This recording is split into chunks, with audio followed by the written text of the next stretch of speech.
नमस्कार, स्वागत है आपका न्यूज इंडिया में और मैं हूं आपके साथ मुस्कान। खबरों की ओर रुख करते हैं। हरियाणा सरकार ने हरियाणा की एमएसएमई को बढ़ाने के लिए एक बड़ा कदम उठाया है। दरअसल हरियाणा सरकार ने ई कॉमर्स की बड़ी कंपनी ईबे के साथ एक एमओयू साइन किया है। ईबे हरियाणा के एमएसएमई को ऑनलाइन बिजनेस करने, प्रोडक्ट बेचने और उससे जुड़ी प्रक्रिया के लिए हरियाणा के अलग अलग हिस्सों में ट्रेनिंग वर्कशॉप आयोजित करेगा। इससे हमारे उद्यमियों को अपने बिजनेस को बढ़ाने और उसे ग्लोबल बनाने में मदद मिलेगी। हरियाणा सरकार की कोशिश है कि हम एमएसएमई सेक्टर में बेहतर सहयोग प्रदान करने वाले प्रयोगों को बढ़ावा दें।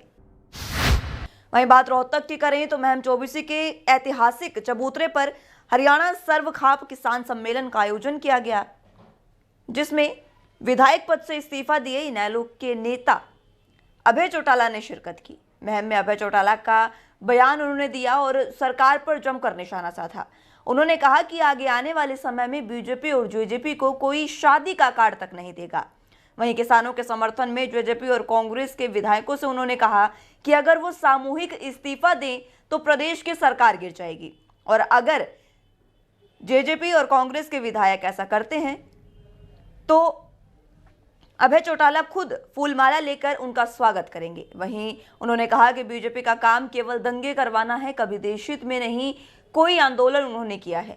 वहीं अच्छे काम के लिए बनाए कानून तो मान्य है, लेकिन कृषि कानूनों को उन्हें वापस लेना पड़ेगा, ये भी अभय चौटाला ने कहा। साथ ही उन्होंने भूपेंद्र सिंह हुड्डा पर भी तंज कसा है। उन्होंने कहा कि बीजेपी का एजेंट भूपेंद्र सिंह हुड्डा है, जो एक फाइल दिखाकर बीजेपी उन्हें डरा देती है। वहीं हुड्डा अपने अविश्वास प्रस्ताव में भी टिक नहीं पाएंगे।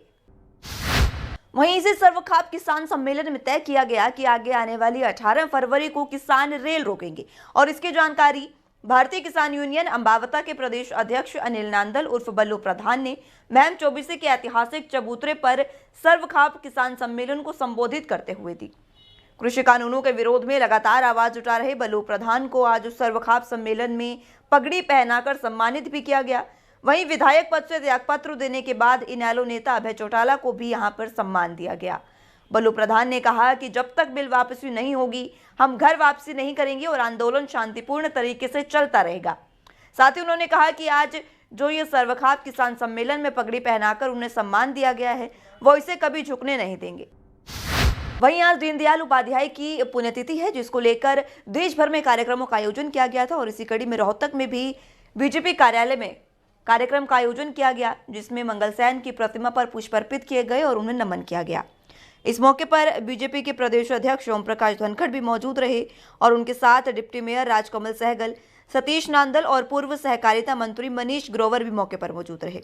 इस दौरान बीजेपी प्रदेश अध्यक्ष ओम प्रकाश धनखड़ ने तीनों कृषि कानूनों को किसानों के हित में बताया। छठे साल में मोदी जी के बजट में प्रोविजन किया गया है गेहूं खरीदने के लिए 75,000 करोड़ और धान खरीदने के लिए 1,72,000 करोड़, 127% की बढ़ोतरी है। इसलिए मिथ्या आधारों पर कभी आंदोलन लंबे नहीं चला करते। थोड़े समय के लिए आप किसी बात को ऐसे बता सकते हो, लेकिन जब बात नीचे तक लोगों तक पहुंचती है, सत्य पहुंचता है, तथ्य पहुंचता है, तो लोग सत्य और तथ्य पर चलते हैं। ये भारत है।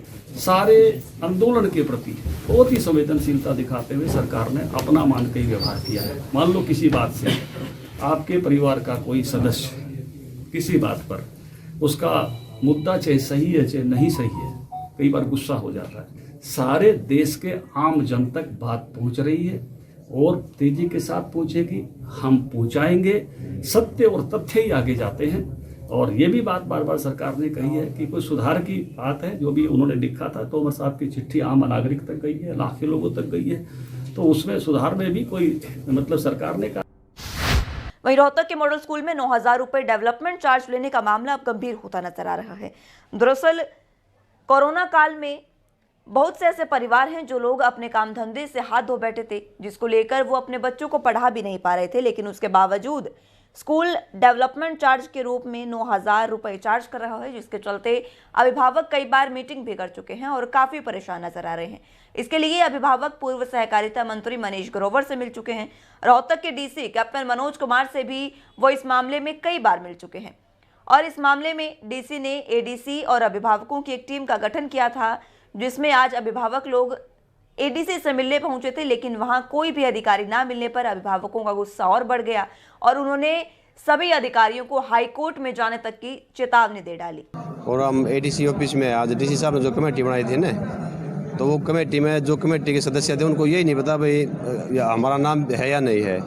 तो उसके इसमें हमने एक नई कमेटी का ये दिया था, तो उसके लिए हम मिलने आए थे आज एडीसी साहब से। तो कल भी आए थे, कल बोले एडीसी साहब भाई हम तो पहले नई कमेटी पुरानी कमेटी से बात करेंगे, अगर ज़रूरत पड़ी तो आपको बुला लेंगे। इसलिए हम सभी पेरेंट्स यहाँ इकट्ठे होकर आए हैं और एडीसी साहब का 12:30 बजे का टाइम मिलने का था, उसमें संदर्भ में यहाँ मिलने के लिए आए। कमिश्नर को दे रखा हमने 8-9 दिन हो लिए, तो उन्होंने 5 दिन का टाइम दिया था, अब तक उन्होंने भी कुछ नहीं किया है। तो कल या परसों हम उससे भी मिलेंगे कमिश्नर मैडम से। तो ये मामला है सर, इसके लिए हम एडीसी साहब ने जो कमेटी बनाई थी डीसी साहब ने उसमें इनको अध्यक्ष बना था, इसलिए हम इनके पास आज मिलने आए। वहीं अतिक्रमण को लेकर रोहतक की नगर निगम टीम लगातार कार्यरत है और इसी कड़ी में टीम ने किला रोड पर दुकानों द्वारा लगाए गए अतिक्रमण को हटवाया। दुकानदारों को बाहर उनका जो सामान रखा था उसे भी टीम ने जब्त कर लिया और साथ साथ दुकानदारों को चेतावनी भी दी कि दुकान के बाहर रखा हुआ सामान नगर निगम द्वारा उठा लिया जाएगा और दुकानदार अपने दुकानों के बाहर फड़ी ना लगने दे, जिस वजह से किला रोड पर आने वाले लोगों को समस्याओं का सामना करना पड़ता है।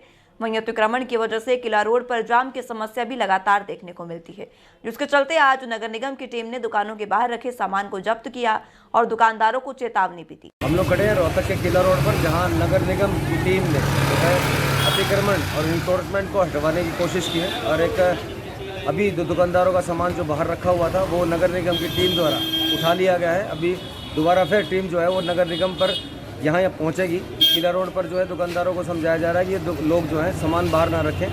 बाहर जो फड़ियाँ लगाई गई हैं इससे जो है अतिक्रमण बहुत ज़्यादा बढ़ाया जा रहा है, यहाँ आने जाने में भी समस्या लोगों को आ रही है। अक्रोचमेंट की वजह से इस बाज़ार का जो नाम है आने वाले टाइम में फड़ी बाज़ार हो जाएगा।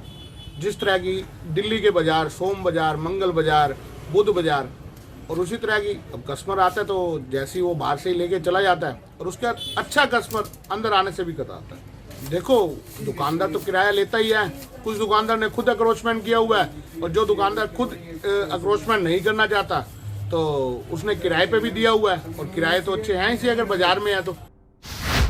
वहीं अगली खबर कुरुक्षेत्र से है, जहां एक हैरान कर देने वाली घटना सामने आई है। दरअसल कुरुक्षेत्र के जिला कचहरी परिसर में दिन दिहाड़े सीनियर एडवोकेट बार एसोसिएशन के पूर्व अध्यक्ष महेंद्र सिंह तंवर पर दिन दिहाड़े हमला कर दिया गया, जिससे पूरे इलाके में सनसनी फैल गई है। हालांकि ये पूरी घटना सीसीटीवी में कैद हो गई है और वो सीसीटीवी की जो फुटेज है वो आपकी टीवी स्क्रीन पर है। आप देख सकते हैं कि किस तरह से हमला उन पर किया जा रहा है। वही मामले में महेंद्र सिंह के बेटे एडवोकेट राहुल तंवर ने भी बताया कि कुछ लोगों ने प्लानिंग के तहत उन पर जानलेवा हमला किया है। इसी कड़ी में बार एसोसिएशन के प्रधान गुरतेज सेखों ने भी घटना को दुर्भाग्यपूर्ण बताया है और वकीलों की सुरक्षा की मांग उठाई है। फिलहाल के लिए इतना ही। आप जुड़े रहिए न्यूज़ इंडिया के साथ। नमस्कार।